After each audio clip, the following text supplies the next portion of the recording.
जय श्री कृष्णा दोस्तों, मेरे स्पिरिचुअल चैनल सुसत्य वचन में आप सभी को एक बार फिर से स्वागत है। प्रिय दर्शकों, आज के वीडियो का ये प्रसंग, ये कहानी बहुत ही रोचक है, बड़ा ही मोटिवेशनल है। इस वीडियो में हम प्रस्तुत करने जा रहे हैं पत्नी की वो कौन सी जिद है जिसे कभी पूरा नहीं करना चाहिए। आज हम इसी प्रसंग पर एक कहानी के माध्यम से विस्तार से चर्चा करने जा रहे हैं। इससे पहले अगर आप नए हमसे जुड़े हो तो कृपया मेरे चैनल को सब्सक्राइब कर बेल आइकन दबा लें ताकि इसी तरह का रोचक वीडियो का नोटिफिकेशन सबसे पहले आपको मिलता रहे। और प्रिय दर्शकों, हो सके तो अपने कानों में हेडफोन लगा लें ताकि इस वीडियो का पूरा आनंद आपको मिल सके। तो आइए सुनते हैं पत्नी की वो कौन सी जिद है जिसे कभी पूरा नहीं करना चाहिए। दोस्तों, हम ये नहीं कहते हैं कि आप अपनी पत्नी से प्रेम नहीं कीजिए, आप अपनी पत्नी से बेइंतहा मोहब्बत कीजिए, लेकिन प्यार में अंधे मत बनिए। अपनी आंखें खोलकर मोहब्बत कीजिए। कई बार ऐसा होता है कि लोग पत्नी के प्रेम के धारे में इस कदर बहने लगते हैं कि वो अच्छे बुरे का निर्णय ही भूल जाते हैं और अपनी पत्नी की बात मानना शुरू कर देते हैं और वैसे जिद को भी पूरा कर देते हैं जिससे उनका पतन हो जाता है। ठीक ऐसे ही एक राजा के साथ हुआ था। आपने वीर विक्रमादित्य का नाम सुना होगा। वो उज्जैन नगर के राजा थे। दर्शकों, वीर विक्रमादित्य के बड़े भाई का नाम भरंतरी था। प्रारंभ में उज्जैन नगर के राजा भरंतरी ही थे। वे एक बहुत ही अच्छे और न्यायप्रिय राजा थे। उनके शासनकाल में सभी प्रजाएं बहुत ही खुश रहा करते थे और उनकी जिंदगी काफ़ी खुशहाली में व्यतीत हो रही थी।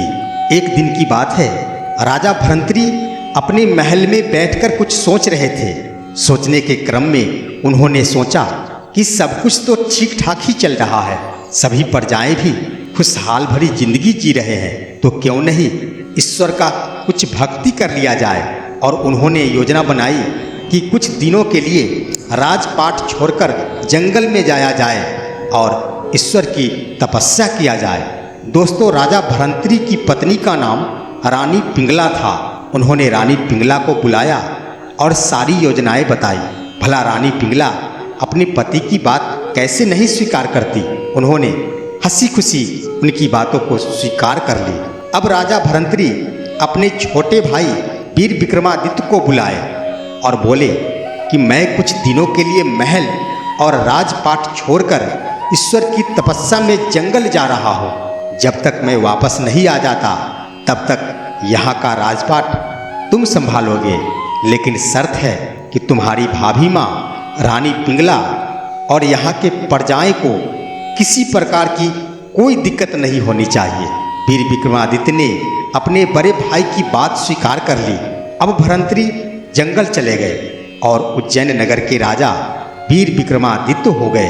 दोस्तों, कहा जाता है कि वीर विक्रमादित्य ने अपने शासन काल में ऐसे प्रेम और भाईचारे स्थापित किए थे कि वहाँ बकरी और सिंह एक साथ तालाब में पानी पिया करते थे। वो बहुत ही अच्छे ढंग से शासन चला रहे थे और अपनी भाभी माँ की भी देखभाल कर रहे थे। कुछ दिन बीता और धीरे धीरे पिंगला रानी घोड़े के चरबेदार के करीब आने लगी। कुछ और समय बीता। समय बीतने के बाद पिंगला रानी अपने आप को खो दी। अब वो अपने नौकर जो घोड़े का चरबेदार था उसे अपने पति का हक समर्पित कर दी। अब दोनों खूब मस्ती कर रहे थे, साथ मिलकर चौपट पासे खेल रहे थे।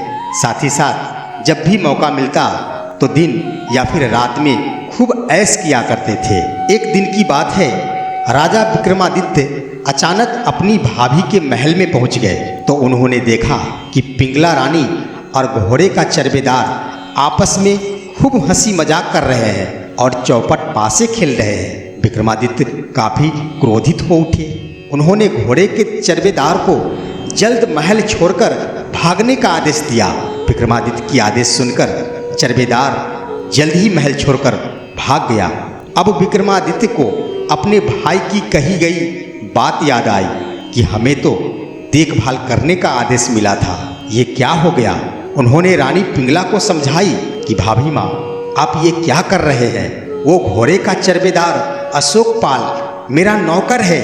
आप उसके साथ इतने गिरी हुई हरकतें क्यों कर रहे हैं? आप भैया की भक्ति और हमारे कुल को कलंकित क्यों कर रहे हैं? आप हमारे कुल की प्रतिष्ठा को समझिए। राजा विक्रमादित्य अपनी भाभी को बहुत ही समझाने की कोशिश की। उन्होंने अच्छे बुरे का एहसास कराने की कोशिश की, लेकिन रानी पिंगला एक ना सुनी।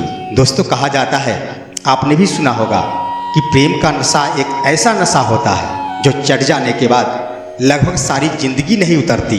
ठीक ऐसे ही रानी पिंगला के साथ हुआ था। विक्रमादित्य के लाख समझाने के बाद भी रानी ने अपनी कुल की प्रतिष्ठा को नहीं देखी और वो सिर्फ अपने ऐशो आराम की तरफ ही अपना कदम बढ़ाती रही। अब धीरे धीरे समय बीतता है। रानी ऐश तो कर रही थी, लेकिन रानी पिंगला को ये डर सताने लगा कि राजा भरंत्री जब 12 वर्षों की तपस्या के बाद घर लौटेंगे और उन्हें विक्रमादित्य सब बातें बता देंगे, तब क्या होगा? ये बात सोचकर रानी पिंगला अपनी बचाव की योजना बनाती है। योजना के क्रम में रानी ने दरबार के कुछ दास और दासियों को खरीदने का मन बनाया कि क्यों नहीं कुछ दास दासियों को कुछ पैसे दे दिया जाए और उनसे ही अपने बचाव के कार्य कराया जाए। रानी ने ऐसा ही किया। उसने कुछ दास दासियों को ठीक की, उन्हें पैसे भी दिए और वे उन दास दासियों को कहती है कि तुम्हें जो करना है करो। हमें विक्रमादित्य का कटार, तलवार और हार चाहिए। इसके लिए जो भी योजना बनानी है बना लो और जो भी सोचना है सोचो। हमें उनका हार, तलवार और कटार चाहिए। सभी खरीदे गए दास दासीन योजना तैयार कर लेते हैं और एक हल्ला फैला देते हैं चारों तरफ कि रानी पिंगला के महल में सांप घुस गया है। चारों तरफ रानी पिंगला के महल में सांप घुस जाने की बात आग की तरह फैल जाती है। जब ये बात वीर विक्रमादित्य के कान में पड़ती है तो वो भी सांप को मारने की तैयारी कर महल की तरफ आते हैं। यहाँ आने के बाद महल में प्रवेश करते हैं। महल में प्रवेश करने के बाद वो खरीदे गए दास दासीन राजा विक्रमादित्य को कुछ समझाते हैं कि आपकी रक्षा के लिए अच्छा होगा कि आप कृपया कर अपने तलवार और कटार और हार यहीं पर उतार दें ताकि सांप को ढूंढा जा सके और ढूंढकर उसका वध किया जा सके। बातें वीर विक्रमादित्य को समझ नहीं आई। उन्होंने आगे की प्लान को कुछ सोचा नहीं और उन्होंने सारी चीज़ें वहीं पर उतार दी और चारों तरफ सांप को ढूंढने लगे। लेकिन सांप था कहाँ? सांप मिलता तो भला कैसे मिलता? सांप तो वहाँ था ही नहीं। ये तो एक योजना थी। सांप नहीं मिलने के बाद वीर विक्रमादित्य महल छोड़कर वापस चले आते हैं और रानी पिंगला उनके हार, कटार और तलवार को एक संदूक में बंद करवा देती है। कुछ समय बीतता है। समय बीतने के बाद 12 वर्षों की तपस्या के बाद राजा भरंत्री के उज्जैन नगर वापस आने की सूचना मिलती है। उनकी आने की सूचना पाकर वीर विक्रमादित्य बहुत खुश होते हैं कि अब तो मेरे भाई आने वाले हैं। वो अपने भाई की स्वागत में पूरा दरबार सजाते हैं और काफ़ी खुशियाँ मनाते हैं। लेकिन उधर पिंगला रानी अपनी बचाव की तैयारी करती है। उज्जैन वापस आने के क्रम में राजा भरंत्री बहुत खुश होते हैं। वो देखते हैं कि सिंह और बकरी एक साथ तालाब में पानी पी रहे हैं। सभी प्रजाओं की जिंदगी और भी खुशहाल बन चुकी है। इन सभी बातों से वो बहुत खुश होते हैं और वो यही सोचते हैं कि मेरे भाई ने बहुत सुंदर शासन चलाया है। मेरे भाई ने बहुत ही सुंदर प्रेम और भाईचारे स्थापित किए हैं, तभी तो सिंह और बकरी एक साथ पानी पी रहे हैं। अब राजा भरंत्री अपने महल में पहुंचते हैं। यहाँ महल में पहुंचने के बाद वो देखते हैं कि रानी पिंगला पुराना कपड़ा पहने हुए महल के एक कोने में बैठकर रो रही है। राजा भरंत्री कहते हैं, हे अर्धांगिनी, आपने अपना ऐसा रूप क्यों बना रखा है? आपको क्या हुआ है? आप क्यों रो रहे हैं? पिंगला रानी कहती है कि हे प्रियवर, मेरा छोरे, आप बहुत दिनों के बाद महल लौटे हैं। मेरा तो काम ही है हर अच्छे बुरे को सहना, इसलिए मैं सह रही हूँ। बस आप खुशहाल रहे, इससे ज़्यादा मैं कुछ नहीं कह सकती। जब ये बात भरंतरी सुनते हैं तो उनके मन में रानी पिंगला से सुनने की उत्सुकता और भी बढ़ जाती है। वो कहते हैं कि हे रानी, आपको कुछ हुआ है तो मुझे स्पष्ट बताएं। जो भी आपको आंख दिखाया होगा, जान की कसम उसकी आंखें निकाल लेंगे। जो भी आपसे जुबान लड़ाया होगा, जान की कसम उसकी जुबान काट लेंगे। और जो भी आपको उंगली दिखाया होगा, जान की कसम उसकी हाथ काट लेंगे। अब आप बताएं कि किसने आपके साथ क्या किया है। ये बात सुनने के बाद रानी पिंगला कहती है, जब आप कहते हैं तो हे प्रियवर, सुन लिया जाए। मेरे आंखों के आंसू का कारण कोई और नहीं, आपका छोटा भाई विक्रमादित्य है। आपके जाने के बाद विक्रमादित्य प्रत्येक दिन मेरे कमरे में आया करता था। वो प्रत्येक दिन जबरदस्ती किया करता था। मेरे लाख मना करने के बाद भी वह नहीं माना करता था। हे प्रियवर, आपका छोटा भाई आपके लिए मुझे अब पवित्र नहीं रहने दिया, उसने मुझे जूठा कर दिया है। ये बातें सुनकर राजा भरंतरी को विश्वास नहीं होता है। वो कहते हैं कि नहीं, मेरा भाई ऐसा नहीं है। मेरा भाई बहुत विश्वासी है। मेरा भाई सोना है और सोना में कभी काई नहीं लगता है। ये बातें सुनकर पिंगला रानी कहती है, इसलिए मैं आपको कुछ बताना नहीं चाह रही थी, क्योंकि आपको मुझ पर विश्वास ही कहाँ होगा। आपको तो अपने भाई पर पूरा पूरा विश्वास है। जब इतना ही विश्वास है तो इन दास दासियों से ही सुन लिया जाए। पिंगला रानी उन खरीदे गए दास दासियों को आदेश देती है कि आप सभी वो संदूक लेकर सामने आए। वो सभी दास दासी जो खरीदे गए थे संदूक को लेकर सामने आते हैं और संदूक को खोलते हैं। खोलने के बाद उसमें रखे गए तलवार, कटार और हार निकालते हैं। और सभी दासी कहती है कि हे राजन, राजा विक्रमादित्य प्रत्येक दिन रानी के महल में आते और जबरदस्ती करने का प्रयास किया करते थे। रानी के लाख मना करने के बाद भी वो नहीं माना करते थे और वे अपनी करतूतों पर अडिग रहा करते थे। इसी क्रम में, जल्दीबाजी के क्रम में कभी कभी उनका कोई न कोई सामान यहाँ छूट जाया करता था, जिसे रानी के आदेश पर हम सभी ने मिलकर आपके विश्वास के लिए इसे संदूक में बंद करके रखी है। ये बातें सुनकर राजा भरंतरी को पिंगला की बातों पर विश्वास हो गया और वे गुस्से में आग बबूला हो गए। उन्होंने तुरंत विक्रमादित्य को दरबार में हाजिर करने का निर्देश दिया। अब दरबार लगाई गई और विक्रमादित्य को भरी दरबार में लाया गया।